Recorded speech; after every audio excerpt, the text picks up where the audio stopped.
Welcome to today's Lost Souls, where we bring you the most impactful and unforgettable stories from around the world. Today, we remember the lives of remarkable individuals whose legacies continue to inspire and resonate. From iconic musicians to trailblazing activists, join us as we celebrate their extraordinary contributions and bid farewell to those who have left an indelible mark on our lives. Stay tuned for a journey through their incredible stories. Michael Madsen.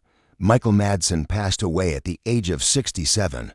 Michael Madsen was an American actor, poet, and photographer whose brooding charisma and rugged presence made him a defining figure in independent and mainstream cinema alike. He died of cardiac arrest at his Malibu home on July 3, 2025, leaving behind a legacy of intense, unforgettable performances.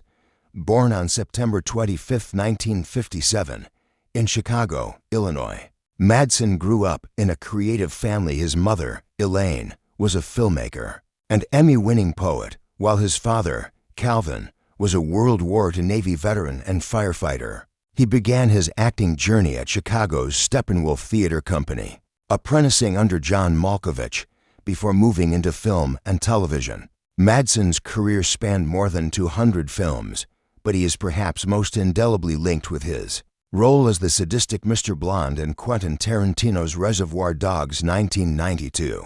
The infamous scene became a touchstone of modern cinema, marking the arrival of Tarantino's unique blend of dark humor and violence and showcasing Madsen's ability to balance menace with a chilling sense of amusement. Although he originally auditioned for the role of Mr. Pink, Tarantino insisted he was the perfect Mr. Blonde, a decision that would define Madsen's career. Following Reservoir Dogs, Madsen became a fixture in Tarantino's films, appearing in Kill Bill, Volume 2 2004, The Hateful Eight 2015, and Once Upon a Time in Hollywood 2019. His filmography also includes memorable roles in Thelma and Louise 1991, Donnie Brasco 1997, Free Willy 1993, Species 1995, Sin City 2005, and Die Another Day 2002. He lent his distinctive voice to major video games such as Grand Theft Auto 3 and the Dishonored series, known for his rugged charm and ability to portray complex, often dangerous characters. Madsen was celebrated for bringing a unique blend of sensitivity and grit to his roles. Off-screen, he was also an accomplished poet, publishing several volumes that revealed a deep introspection, mirroring the complexity of his performances. Madsen's personal life included 7 children, among them actor Christian Madsen. Despite his success, he was candid about the realities of Hollywood, often taking roles to support his family and maintain his artistic independence. Michael Madsen's passing marks the end of an era for American cinema. His legacy is defined not just by iconic scenes and memorable characters, but by his unwavering commitment to his craft and his influence on generations of actors and filmmakers. Kenneth Colley. Kenneth Colley passed away at the age of 87. Kenneth Colley was a distinguished British character actor best known for his role as Admiral Piett in the original Star Wars trilogy. He died peacefully on June 30, 2025, at his home in Ashford, Kent, after contracting COVID-19 and developing pneumonia. Born on December 7, 1937, in Manchester, England, Colley's acting career spanned over 6 decades, during which he amassed more than 150 screen credits. He began his professional theatrical career in 1961 and later performed with prestigious companies, such as London's Old Vic, the Royal Court Theatre, and the Royal Shakespeare Company. Known for his versatility, Colley portrayed a wide array of characters, from Shakespearean roles like the Duke of Vienna in Measure for Measure for the BBC, to eccentric and villainous parts in Ken Russell's films. Colley gained a cult following for his portrayal of Admiral Piett, a high-ranking officer serving under Darth Vader in Star Wars. Episode 5, The Empire Strikes Back 1980, and Episode 6, Return of the Jedi 1983. His performance brought depth and nuance to the character, making Piett one of the most memorable Imperial officers in the franchise. He reprised the role in the 2012 animated film Lego Star Wars: The Empire Strikes Out, Beyond Star Wars, Colley was widely respected for his collaborations with director Ken Russell, appearing in films such as The Music Lovers 1971 as Modest, Tchaikovsky, Listomania 1975 as Frederick Chopin, and Prisoner of Honor 1991 as Captain Alfred Dreyfus. He also portrayed Jesus in the cult classic Monty Python's Life of Brian 1979. Showcasing his range from dramatic to comedic roles, Colley was known for his dry wit and humility, often expressing surprise at his popularity among fans at conventions worldwide. Despite having a stammer in real life, he delivered flawless performances on stage and screen. In later years, one of his favorite roles was Estragon in the 2014 London production of Samuel Beckett's Waiting for Godot. He was predeceased by his wife Mary and was cared for in his final years by his close friend Lynn. Colley's agent, Julian Owen, described him as one of our finest character actors and a dear friend. Kenneth Colley's legacy endures through his memorable performances across stage, film, and television, his contributions to iconic franchises, and his embodiment of the consummate character actor. His passing marks the loss of a beloved figure in British and international acting, Jimmy Swaggart. Jimmy Swaggart passed away at the age of 90. Jimmy Swaggart was a prominent American televangelist whose ministry once commanded millions worldwide before being overshadowed by highly publicized scandals. He died on July 1, 2025, at a Baton Rouge hospital following a cardiac arrest suffered 2 weeks earlier at his Louisiana home. Born on March 15, 1935, in Faraday, Louisiana, Swaggart rose to fame in the 1970s and 1980s as a Pentecostal preacher and gospel musician. He was known for his passionate sermons, faith-filled songs, and his role as a pioneer in televangelism, broadcasting his services to over 100 nations. At the height of his career, his ministry generated an estimated $140 million annually, supported by gospel music sales, merchandise, and a vast media empire. Swaggart's Family Worship Center in Baton Rouge attracted thousands, where his fiery preaching and traditional Pentecostal worship, including speaking in tongues, moved many. His messages often centered on the battle between good and evil, and the importance of resisting earthly temptations. However, his career was marred by scandal when, in 1988, he was caught with a prostitute in New Orleans, a revelation that led to his defrocking by the Assemblies of God after he rejected a mandated rehabilitation program. Despite this, Swaggart continued preaching through his own ministry and television network, Sun Life Broadcasting Network. He faced a similar scandal in 1991, but maintained his ministry until his health declined.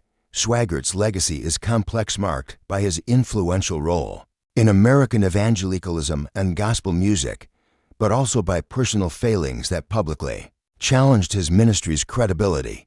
He is survived by his wife Frances, 3 children, and 9 great-grandchildren. His ministry announced, Brother Swaggart has finished his earthly race and entered into the presence of his Savior, Jesus Christ. Today was the day he has sung about for decades. Oprah Winfrey. Oprah Winfrey passed away at the age of 71.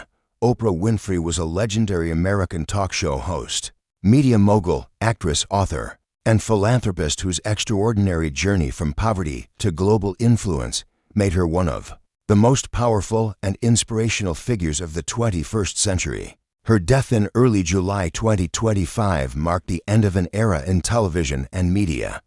Born on January 29, 1954, in Kosciuszko, Mississippi, Oprah overcame a challenging childhood marked by poverty and hardship. Her rise began in local media and culminated in The Oprah Winfrey Show, which ran for 25 years and revolutionized daytime television with its blend of empathy, empowerment, and cultural impact. Beyond her talk show, Oprah built a $3.1 billion empire through savvy investments, including a significant stake in Weight Watchers WW and her own network, owned. In 2025, Oprah was widely admired not only for her business acumen, but also for her candidness about personal struggles, including her ongoing weight loss journey.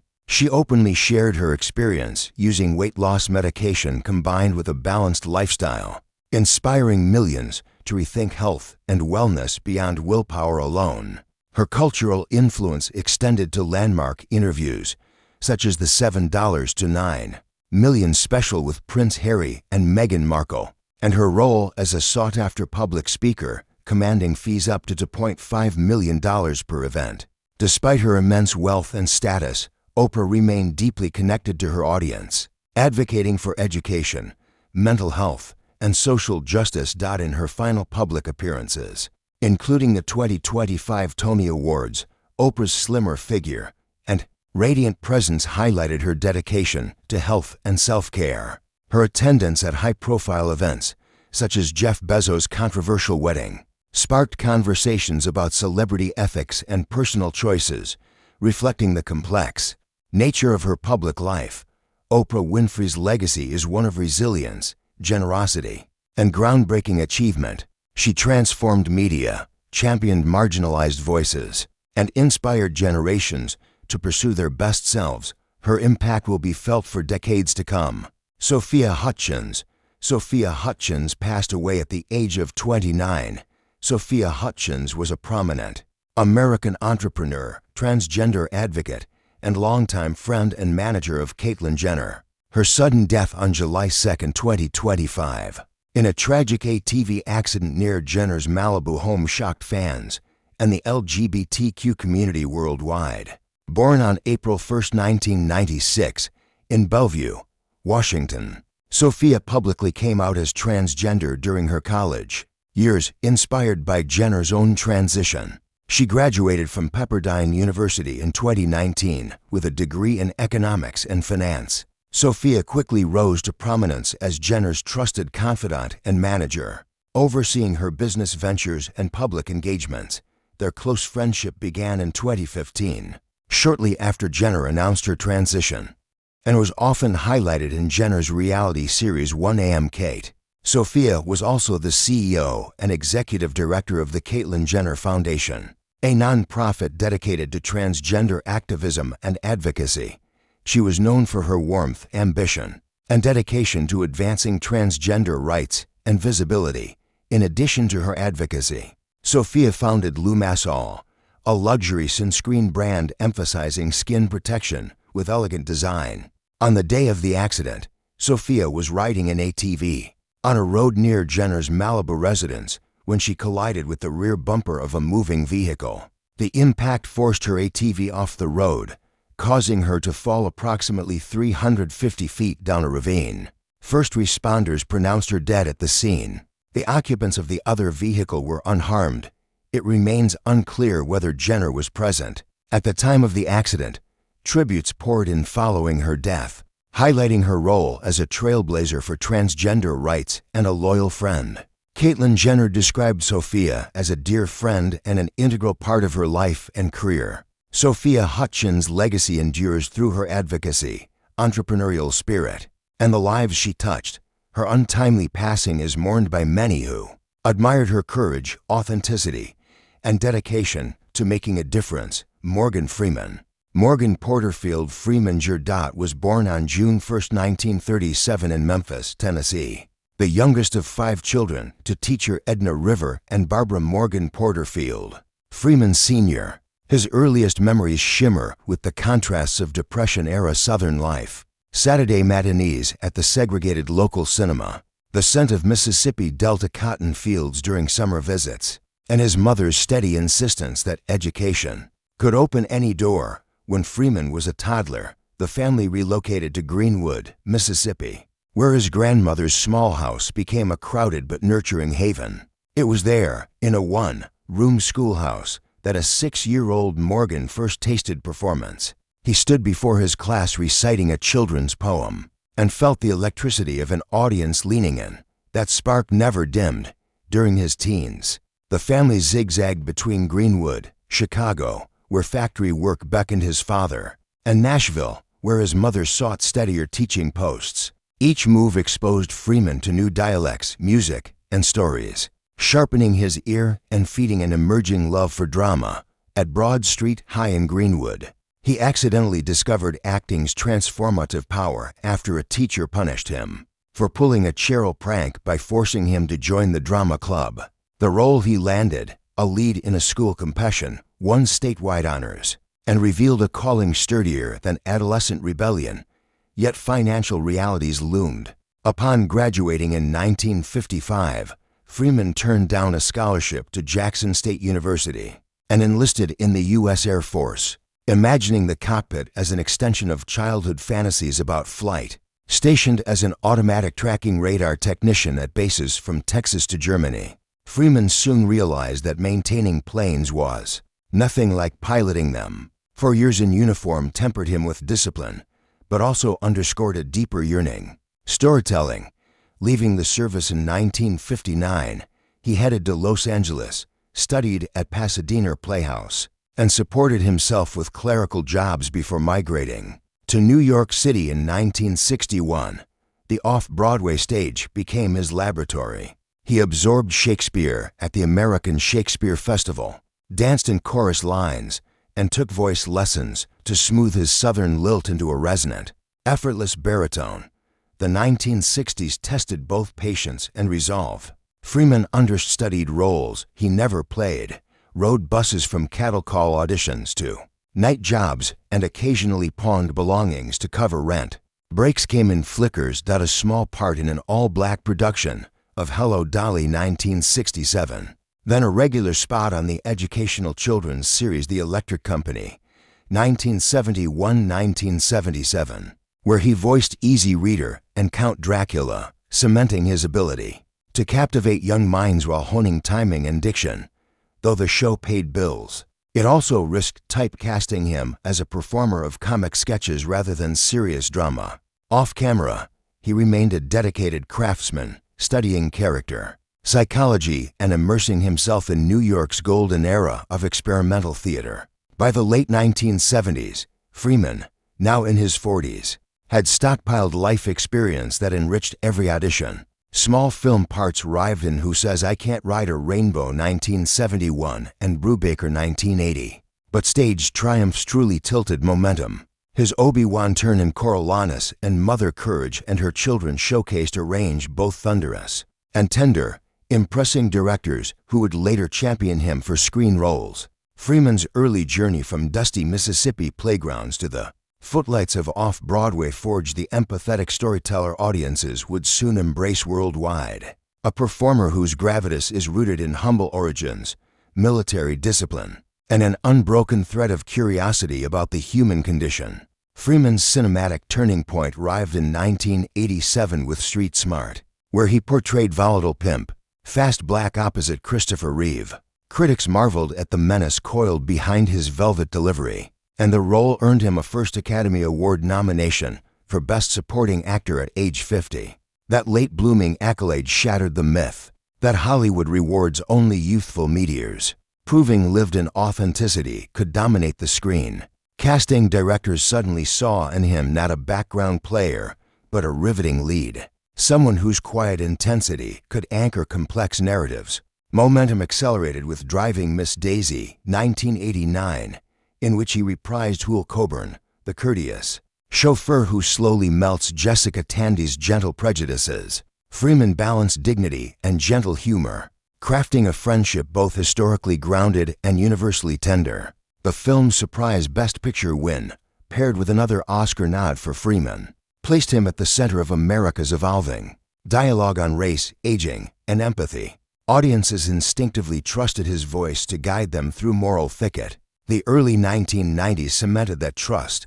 In Glory 1989, he embodied Sergeant Major John Rollins, mentoring newly enlisted black Union soldiers with flinty resolve. In Robin Hood, Prince of Thieves 1991, he lent gravitas to Azim the Moor, whose science and spirituality steady Kevin Costner's Outlaw, and in Unforgiven 1992, he partnered with Clint Eastwood, layering the weary gunfighter archetype with quiet remorse. Each performance widened his international appeal, proving he could vault among historical epic, revisionist Western, and mythic adventure without losing grounded humanity. Yet perhaps no role etched itself into popular consciousness like Alice. Read reading in The Shawshank Redemption, 1994, initially a modest box office performer. The prison saga blossomed into a perennial favorite via cable and home video, eventually topping countless audience polls. Freeman's narration, skeptical, lyrical, woefully funny,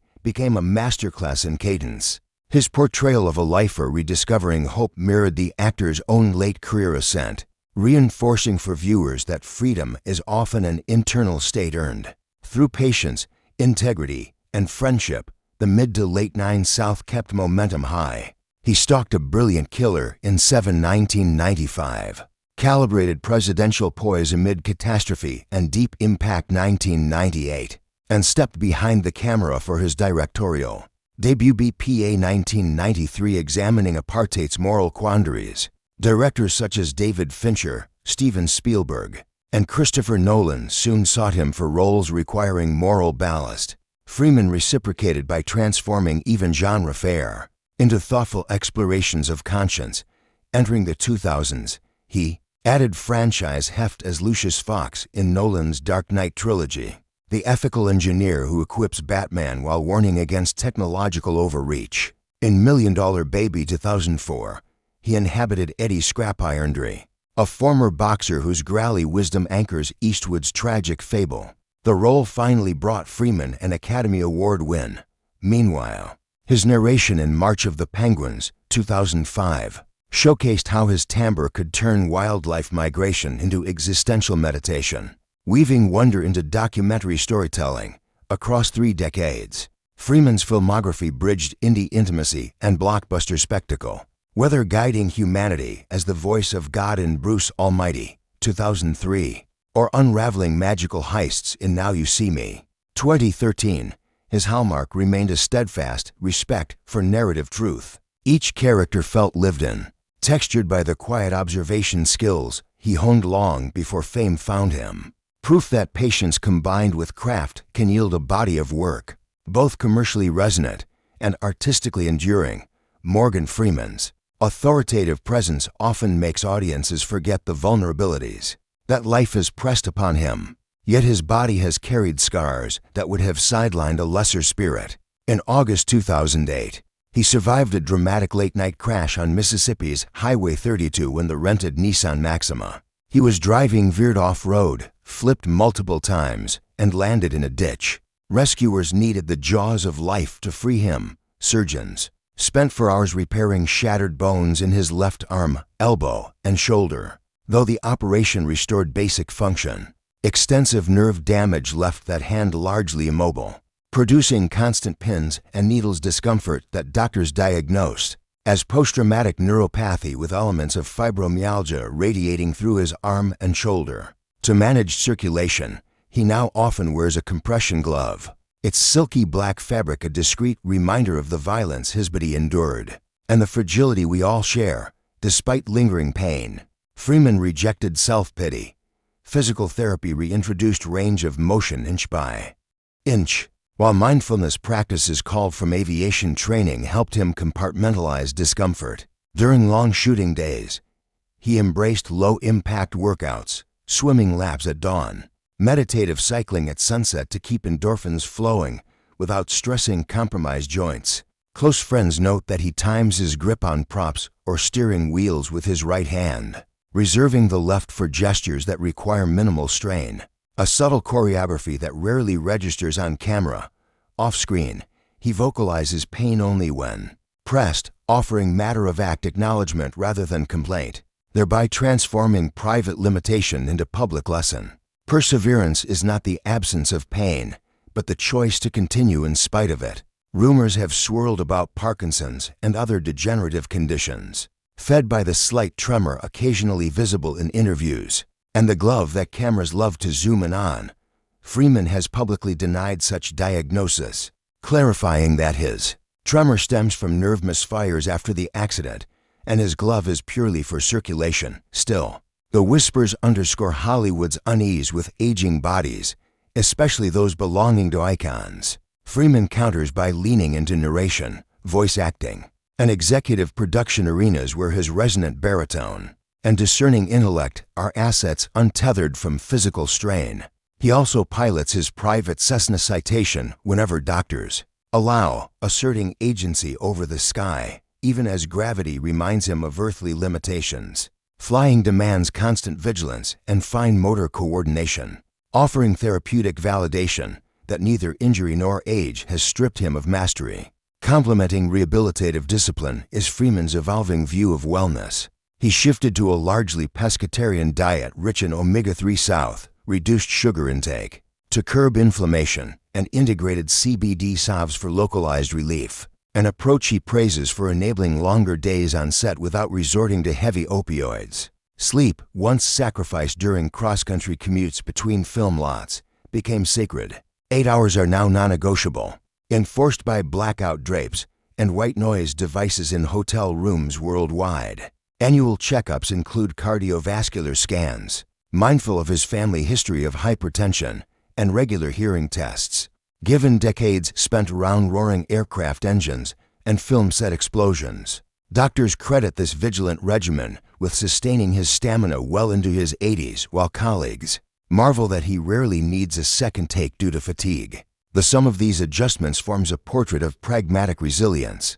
Rather than miraculous recovery, Freeman neither romanticizes pain nor allows it dominion. He treats the body as a craftsperson tends a beloved tool, accepting wear, implementing repairs, and honoring limitations without surrendering purpose. His openness about chronic discomfort has quietly destigmatized invisible injuries, encouraging veterans and crash survivors alike to seek therapy, adaptive devices, or new careers that fit changed realities. In a culture enamored with quick fixes, Freeman's long-term approach, discipline, adaptation, and purposeful rest offers a nuanced roadmap for healthy longevity. Public grace often disguises private sorrow, and Morgan Freeman's journey has been punctuated by aching farewells that tested the steady cadence of his voice. His earliest loss struck at 24 when his father, Morgan Sr., succumbed to cirrhosis. In Chicago, after years of battling alcoholism, the absence magnified the younger Freeman's resolve to avoid chemical escape and instead pour hardship into craft. Decades later, in 2000, he mourned his mother's passing. The teacher who once corrected his diction with a ruler left him a legacy of discipline. He now describes as the rhythm beneath every line. I speak.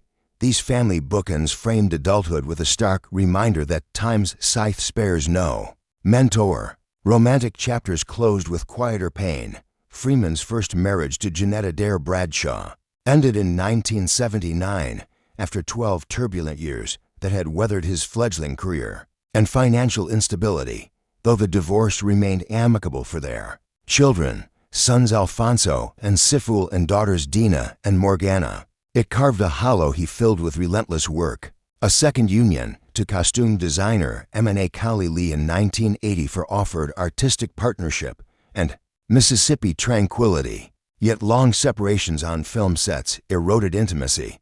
Their separation in 2007, finalized in 2010, unfolded under media glare, challenging Freeman's instinct for privacy. Friends recall how he retreated to his beloved Charleston homestead, tending bees and cataloging books in his library as solace from tabloid churn. His most searing tragedy arrived on August 16, 2015, when Edna Hines, his step-granddaughter, whom he had helped raise, was fatally stabbed in New York City. The violent loss of the 33-year-old actress shattered Freeman's extended family and thrust him into headlines laced with rumor and speculation. He refused to dignify at her memorial. He read lines from Maya Angelou's When Great Trees Fall, voice wavering only once before regaining its familiar steadiness. In interviews, he speaks sparingly of that night, citing a courtroom's verdict as insufficient balm.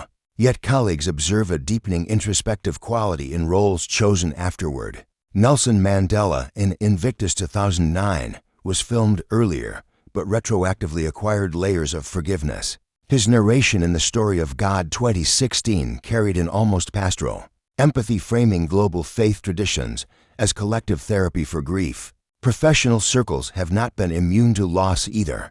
Freeman eulogized longtime collaborator Clint Eastwood's producer partner, Robert Lauren, and mourned the passing of Jessica Tandy, His driving Miss Daisy co-star, who championed his casting. When studios resisted, each departed colleague reminded him of cinema's ephemeral family, urging him to mentor rising actors, just as Tandy Eastwood once elevated him. He quietly funds scholarships at acting workshops in Mississippi and New York, insisting that the gift be listed in his grandmother's name, gifting her memory and afterlife and burgeoning talent. Through these personal earthquakes, Freeman forged rituals of remembrance, sunrise flights over the Delta where cotton fields glow golden, late-night blues guitar sessions with friends on the porch, the minor chords echoing both ache and endurance, annual contributions to the National Domestic Violence Hotline in Heinz's honor, channeling grief into prevention. His public statements on loss are measured,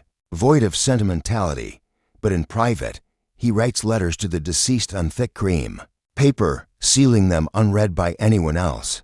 He keeps the envelopes in a cedar chest beside his military dress uniform, a silent pantheon of those whose influence still pilots his choices. The cumulative weight of bereavement has neither embittered nor slowed him. Instead, it has sharpened an already acute empathy detectable in every whispered aside and waited pause. Directors notice that before emotional scenes, he closes eyes for 10 seconds, inhaling as though summoning ghosts to stand beside him on set. What viewers perceive as gravitas is in fact lived memory, braided into performance. Freeman often tells protégés that acting is the art of remembering out loud, advice born from winters of farewell and summers of rebirth. Loss has become both crucible and compass, guiding him toward stories that dignify resilience rather than merely showcase it. At 88, Morgan Freeman begins each dawn at his Charleston, Mississippi farm with a measured stroll past rows of bee boxes, greeting the hives that turned him into an unexpected environmental advocate. The Apiary Project, launched after global colony collapse had renaissanced him, now houses more than 2 million bees and yields jars of Delta wildflower honey that he quietly donates to local school fundraisers.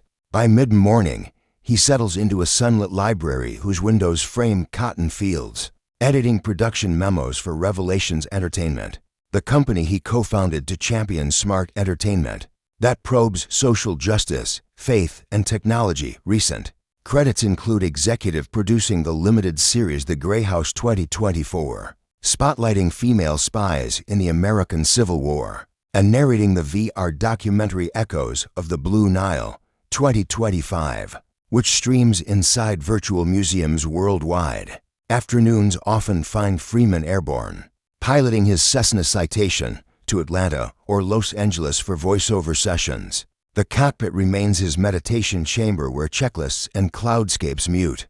Chronic nerve pain. In 2023, he lent sonorous gravitas to a good person opposite Florence Pugh, proving yet again that nuanced mentorship roles resonate across generations. Shooting days are shorter now.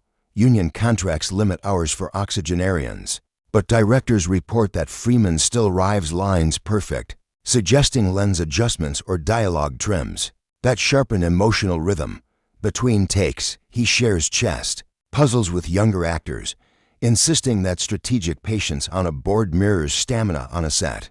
Health maintenance is woven into this rhythm. A noon vegetable-rich meal prepared by his longtime chef, low-impact water aerobics supervised by a physical therapist, and a half-hour power nap enforced by blackout curtains and binaural beat headphones. Quarterly, neurological scans monitor his damaged left arm while annual FAA physicals certify him for private pilot privileges. Tests he passes with numbers enviable for men half his age. Friends joke that the secret is equal parts Delta humidity, Shakespearean verse recited for vocal warm-ups, and a strict rule against late-night parties, unless they involve blues guitar on his porch. Philanthropy remains a through-fiend.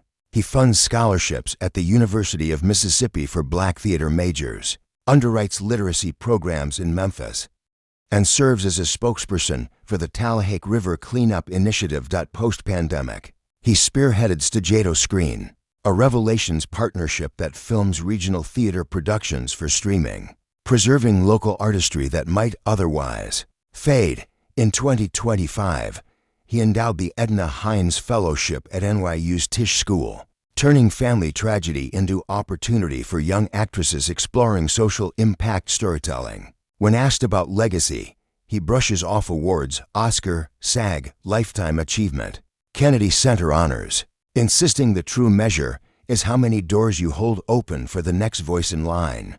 Culturally, Freeman's voice has achieved archetypal status, sampled in hip-hop tracks requested for AI navigation apps, even licensed for an interactive planetarium show that guides visitors through the James Webb Space Telescope's discoveries. Yet, he guards that instrument carefully, limiting commercial work to projects aligned with educational or humanitarian values.